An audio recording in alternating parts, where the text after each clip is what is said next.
វីដេអូនេះខ្ញុំចង់បង្ហាញពីទីតាំងវិបស្សនាមួយកន្លែងខ្ញុំជឿជាក់ថាមានបងប្អូនមួយចំនួនគាត់ប្រកាសជាស្គាល់ហើយគឺមជ្ឈមណ្ឌលវិបស្សនាលោកគ្រូអនកាមាន3ទីតាំងនៅខាងខេត្តកំពង់ចាមបាត់ដំបងហើយនិងសៀមរាបបងប្អូនទាំងអស់គ្នាអាចមកបដិបត្តិនៅទីតាំង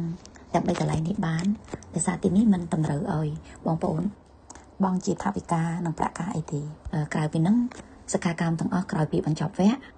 បងប្អូនចង់ឧបត្ថម្ភដើម្បីសិក្ខាកាមក្រោយៗដែលគាត់បានទៅសិក្សាបដិបត្តិបន្តទៀតអានឹងខាងគណៈកម្មការនឹងព្រមទទួលយក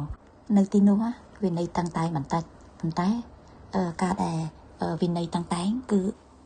ផលបងប្អូននឹងទទួលបានដោយខ្លួនឯងចូលទៅដំបូងគឺខ្លងទ្វារដោយតែខ្ញុំបានបញ្ជូនរូបភាពឲ្យបងប្អូនមើលហ្នឹងតទៀតយើងចូលទៅចុះឈ្មោះហើយបន្តមកទៀតបងប្អូនអាចទៅយកលេខបន្ទប់ហើយនឹង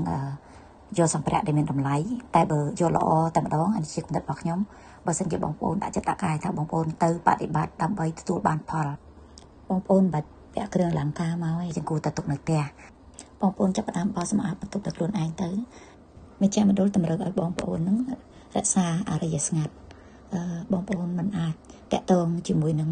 សិក្ខាកាមដូចគ្នាទេបើសិនជាមានបញ្ហាបងប្អូនអាចតាក់ទងជាមួយនឹងជំនួយការរបស់គ្រូពួកគាត់មានតួនាទីក្នុងការសម្របសម្រួលគ្រប់បែបយ៉ាងហើយទស្សនវិជ្ជានៅជុំវិញទីនោះបងប្អូនមិនបាច់បារម្ភទេគឺមជ្ឈមណ្ឌលរក្សាសុវត្ថិភាពសម្រាប់អាហារមាន3ពេលចំពោះបងប្អូនសិស្សថ្មីតែបើសិនជាបងប្អូនសិស្សចាស់គាត់មិនគាត់ហើយថាគាត់ទទួលទានបានតែ2ពេលទេបរិយាកាសជុំវិញធម្មជាតិគឺស្រស់ស្រាយធម្មជាតិបរិសុទ្ធដែលបងប្អូនគិតថាបងប្អូនសម្រាប់ពីការងារដើម្បីលំហែចិត្តលំហែកាយ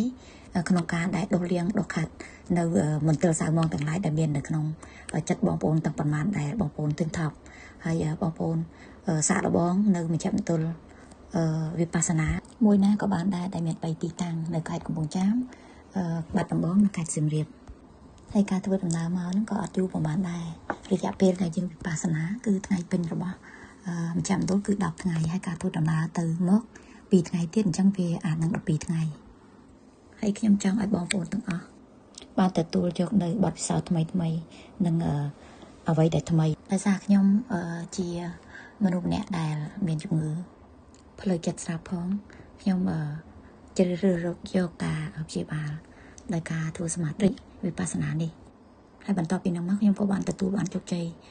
របស់ខ្ញុំមែនខ្ញុំសង្ឃឹមថាបងប្អូននឹងទៅសាកល្បងទោះបីក្នុងមួយឆាកជីវិតបានម្ដងក៏ប្រសើរ